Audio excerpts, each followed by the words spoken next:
Welcome to Philosophy of Value Workshops number 44 of Series 7. The question for today is analytic philosophy, or Jay Wallace, able to establish normative values? Reading from one of my works, The Pursuit of Value, Chapter 4, Section 9. So in these workshops, I'm advocating a principle of value as a way of dealing with certain issues of life. These issues are in the area of, but not limited to, ethics, aesthetics, meaning and purpose. One question here is about the objectivity and justification of moral values.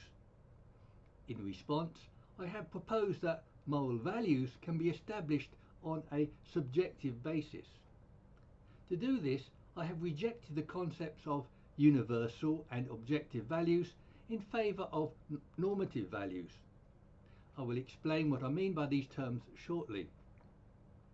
But all these concepts of universal, objective and normative values face severe problems. I have discussed many of these problems in the course of these workshops, but today I want to discuss these problems from the point of view of analytic philosophy. To do this, I will look at the work of Jay Wallace's account of normative values. So the bulk of this presentation will be based on the work of Wallace's account. I recommend that you listen to Wallace's video on conceptions of normativity on YouTube. Yet this presentation here will consist of three parts. 1. A summary of my own perspectives on the problems of objective, universal or normative value. 2.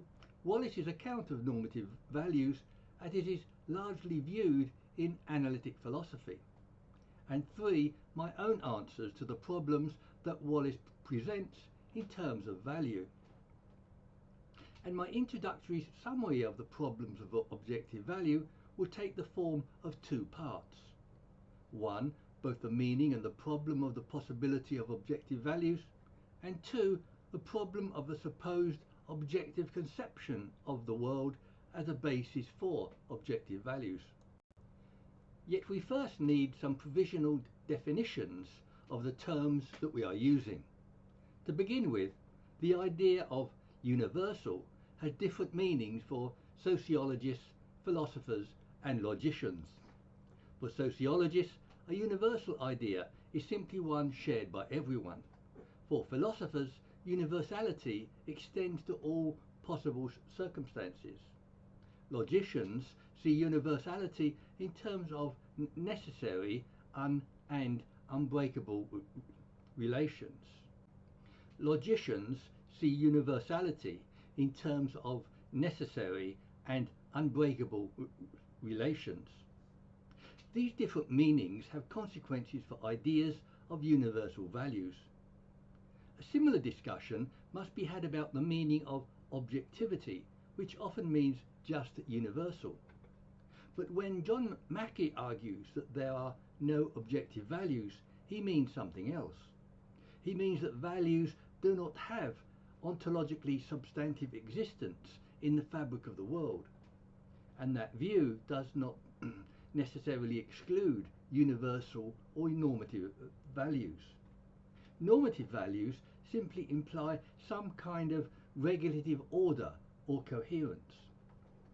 Nevertheless, Mackey gives three main arguments that there are no objective values. 1. The direction of dependence is mistakenly reversed by making the desire depend upon the goodness. 2. His argument from queerness is that objective values would have an untenable quasi-objective status. And 3. He points to psychological propensity of the mind to spread itself on external objects, also noted by Freud and Hume. Yet, as noted in Mackey's argument, the word objective refers to substantive ontological existence, not universality. So here, the rejection of objective values doesn't preclude the existence of normative values. Yet Mackey's argument makes it impossible to take universal values off the shelf, as it were. This is because universal or normative values would have to find some other foundation. My strategy is to establish normative values on the structures of consciousness. I will explain what I mean by this later. And I agree with Mackey, but on grounds that values can't exist independently without a conscious human agent. Yet there are some other problems with the idea of what must be pre-existing objective values. Some of these are taken up in Wallace's account following shortly. So, as above, a subjectivist account of truth qualifies any subsequent conception of value or of the world. And arguments against objective value prevents value from being found in the world. Yet there is an even greater problem of the realist view, that values simply exist in the world, and it is that an absolute conception of the world, as in Bernard Williams' critique of such, is untenable. And this removes the objectivist foundation on which objective values were supposed to stand. John McDowell and Thomas Nagel similarly criticised the idea of an absolute conception of the world. Nagel recognised the human capacity to take a third person, or what we could call an objective view, but he also appreciated the human aspects of such a third person or objective view. And on this account, any perspective, including an objective one, must always be open for further perspectives. So the objective view can be continually stepping back into an impossible view from nowhere. And the view from nowhere isn't a view at all, which argues against an absolutely objective view. Another argument against realism is that different creatures and people have different colour perceptions, and these differences are produced by pragmatic needs and by different perceptual apparatus. So none of these perceptions are objectively correct, and colour doesn't exist independently in the world. Such considerations reinforce the view that there must always be a gap between perception and the world, and such a gap makes a realist conception of the world and derivation of objective values impossible. At this point we can join Wallace's account of normativity. He examines the idea of normativity through the two approaches of realism and constructivism. Constructivism is the idea that we create or invent values in some way. Yet to introduce his subject, Wallace first had to deal with the two views of skepticism and expressivism. Radical skepticism is the idea that there cannot be objective norms or values of any kind. But this implies that deliberation of such matters is an illusion, which is self-contradictory. Expressivism is also a form of skepticism, but Wallace explains that on this view we have no genuine alternative to engaging in deliberation to deal with the pressing questions of life. So it seems that we create or invent our values in an inescapable human dialogue.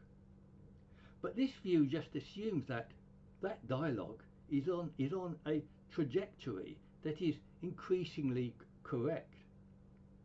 Yet with these two approaches out of the way, Wallace goes on to discuss normative realism and then constructivism. He tells us that realism can be understood as attempting to give expression to the idea that discourse in a certain domain is answerable to a reality that is in some sense prior to and independent of us, unquote. But he holds that this kind of normative realism involves serious problems. On this view, the world includes an array of concrete normative entities or values, conceived perhaps as particulars of some kind or other of actuality. I would add that such a view is similar to Plato's realm of perfect forms or ideas. Yet Wallace finds it so improbable as to regard it as a straw man for opponents to attack. Yet he presents a more plausible way of understanding normative discourse as a factual conception of objectivity. That is, we aren't dealing with a realm of concrete entities, but a set of distinctive facts about what is the case.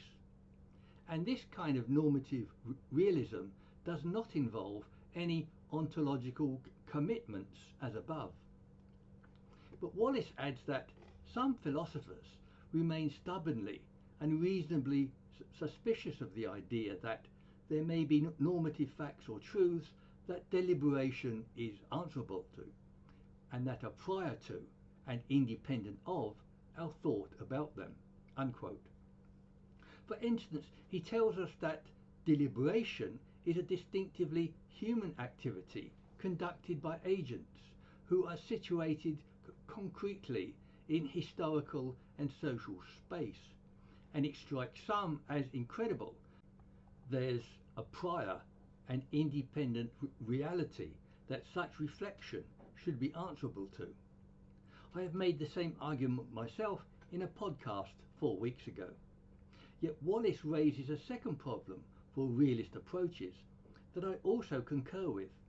It is that realism has nothing to say about why we should act on supposedly prior and independent facts. For instance, on what the agent has promised to do or what would make his partner happy.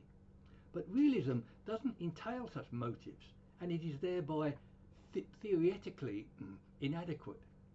My introductory critiques also oppose realism as well as objectivity. These problems bring Wallace to consider constructivism as another way of establishing normativity. Constructivism is also skeptical about normative facts or truths, but on this account we construct a reality that's not prior to our volitional activity. That is, there are normative truths, but that such are the result of our volitional activity. One of the ways Wallace tries to make sense of constructing normativity through deliberation is constructivism. He gives the example of John Rawls defining justice by people from behind a veil of ignorance, and Tim Scanlon takes morality as specified by principles that no one could reasonably reject. But Wallace points to the problem that these principles or norms are embedded within a larger context of normative concepts that are themselves not made explicit. I've also previously made this argument against Philip Pettit's version of constructivism. And to resolve this problem, Wallace says that normativity must move away from these contractualist accounts. That is, normative principles that govern the will must be the same principles that are constitutive of the will. To make his point, he quotes the Kantian Christian Kierkegaard saying that the categorical imperative is a principle of the logic of practical deliberation, a principle that's constitutive of deliberation, not a theoretical premise applied in practical thought. The difficult Kantian idea is that we commit ourselves to comply with principles when we undertake to act. In these terms, a commitment to such principles is constitutive of willing anything at all. In my view, the big question here is, even if principles held, how can they be correctly expressed as actions?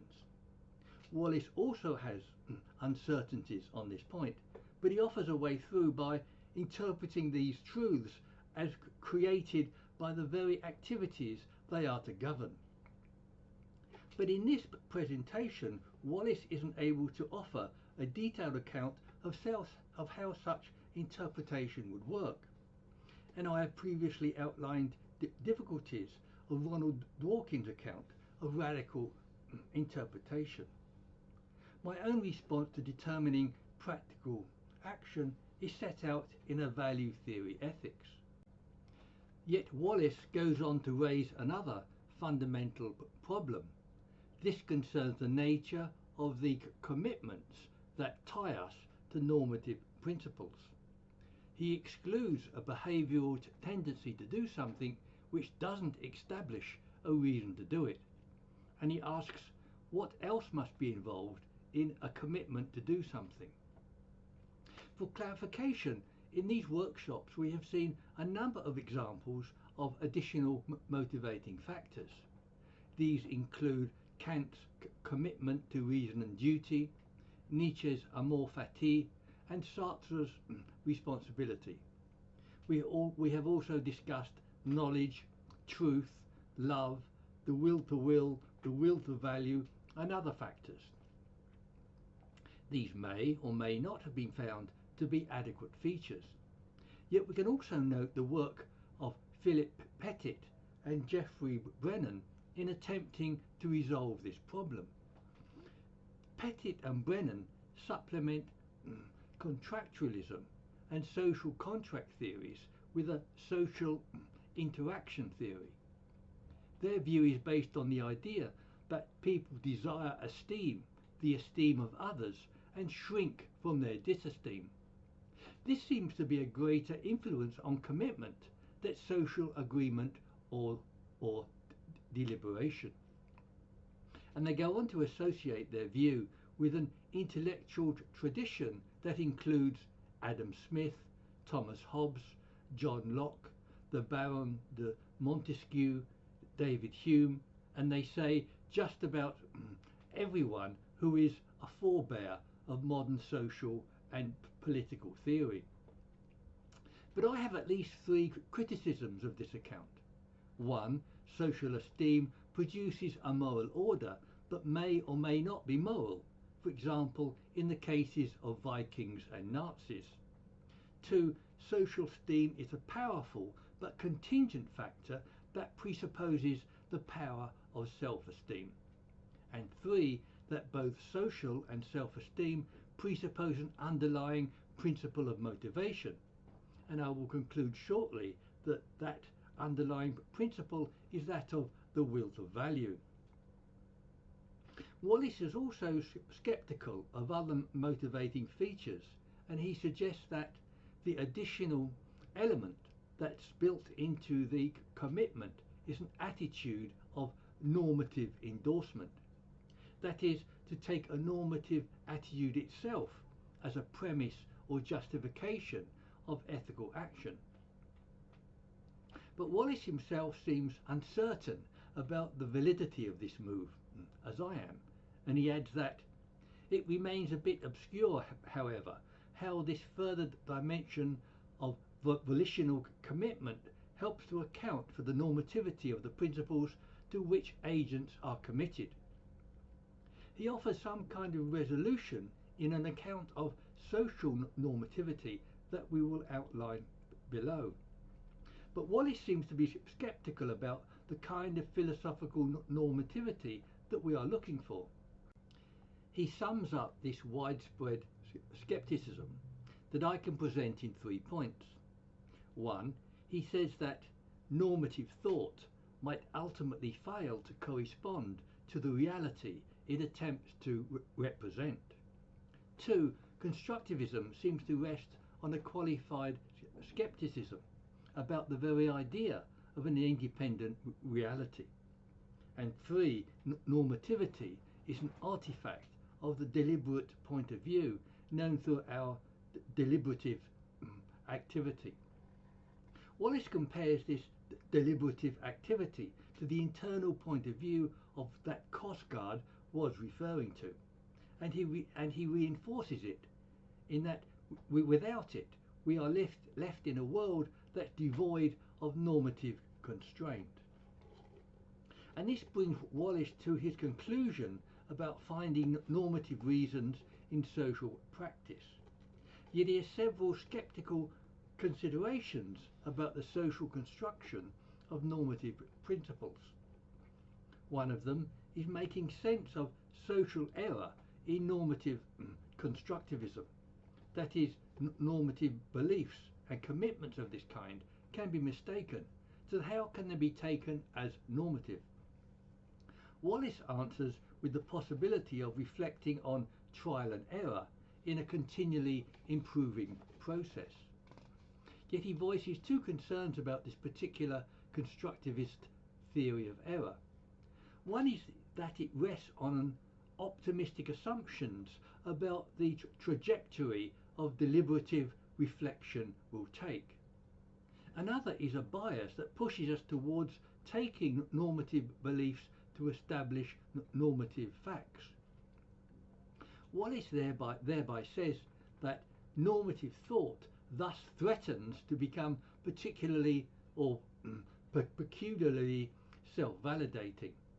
That is, thinking that you have a reason to do X really does make it the case that you have a reason to do X.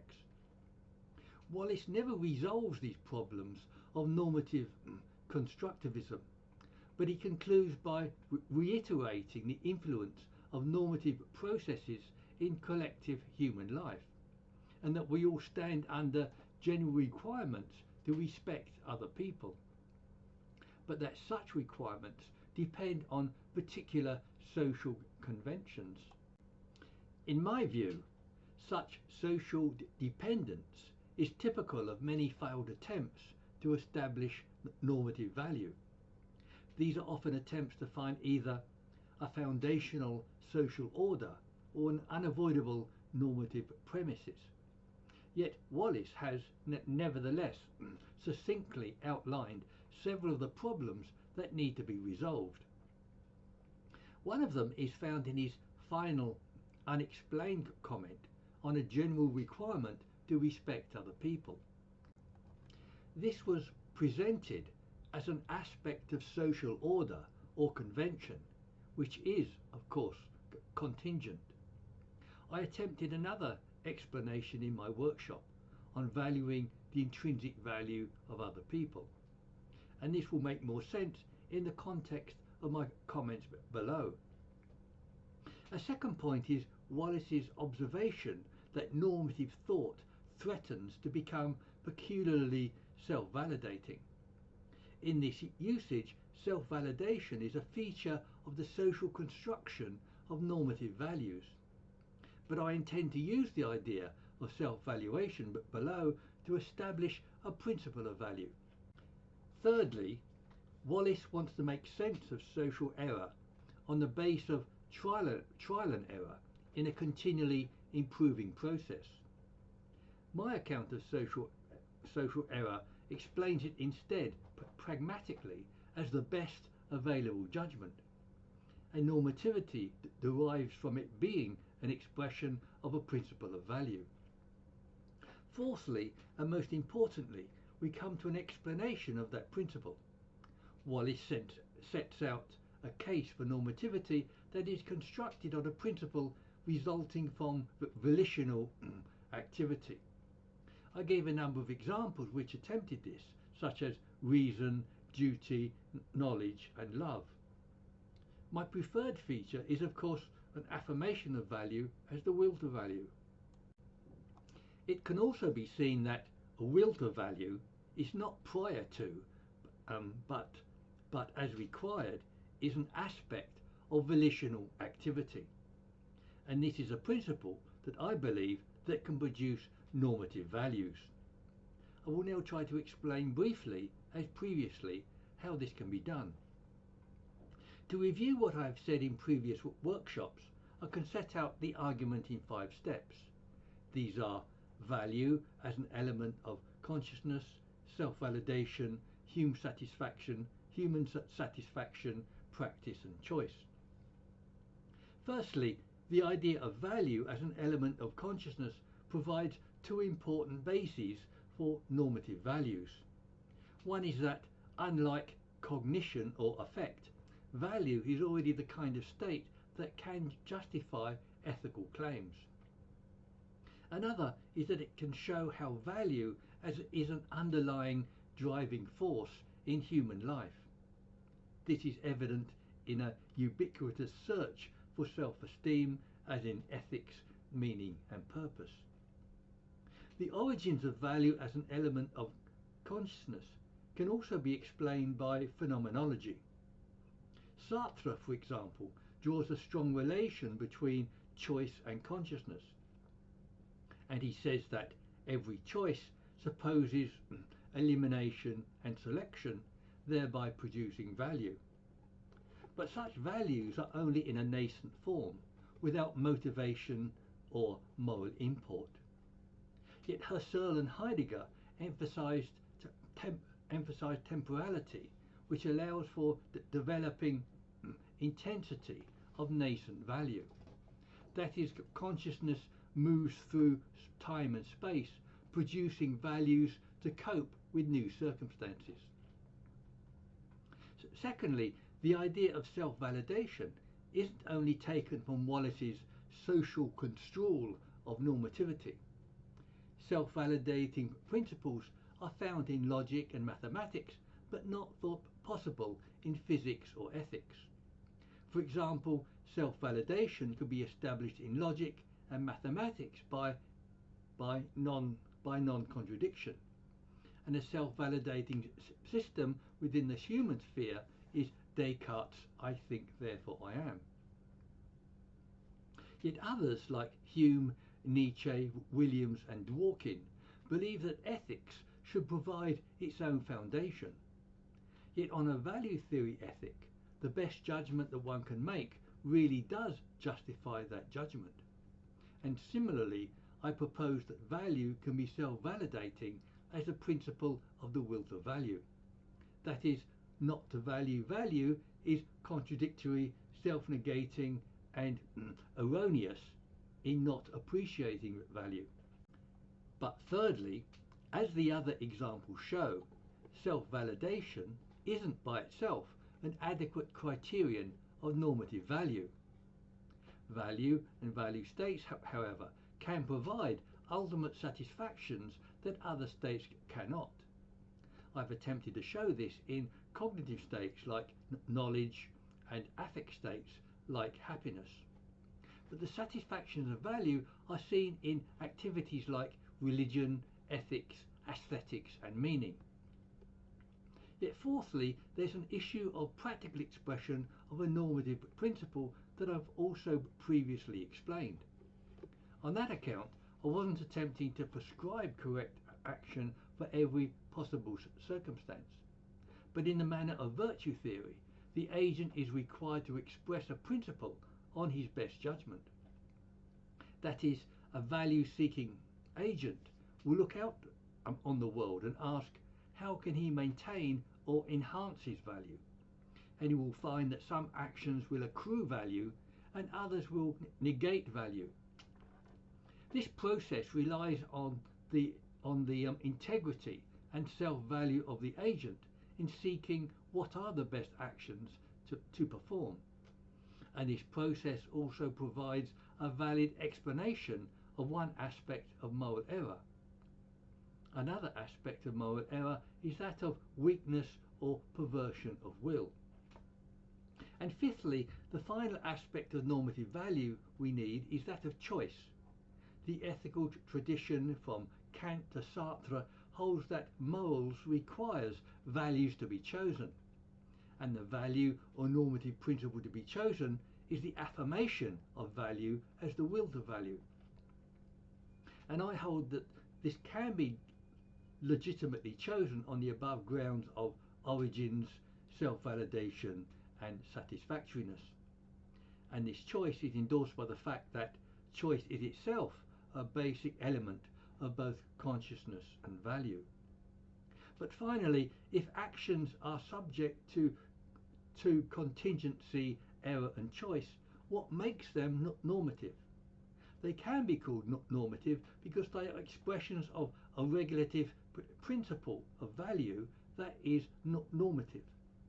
My conclusion is that Jay Wallace, insofar as he represents analytic philosophy, isn't able to establish normative values, at least not in a satisfactorily philosophical way that would prevent an ethical inversion of good and bad. My criticisms of objectivity and realism as bases of universal or normative values were followed by those of Wallace. He first rejects normative realism in the two forms of implying either ontological entities or moral facts. His two main criticisms of social constructivist accounts were their contingency and possible error, and the improbability that normative values can exist prior to our commitment to them. I would add an impossibility of them existing externally to our conscious states. This leads Wallace to a constructivism in which normative values must be the result of our volitional activity. He considers that such cannot be legitimately produced by social constructivist accounts. That is, even if social normativity can be assumed as a premise of such accounts. Yet his considerations led to the concepts of self-validating principles and respect for other people, and these concepts introduce my own answer to normative values in the principle of the will to value. Yet I hope that this principle holds not only for ethics but also for many other aspects of life. So let me have your comments and criticisms at the meeting or on websites like Zoom or meetup.com.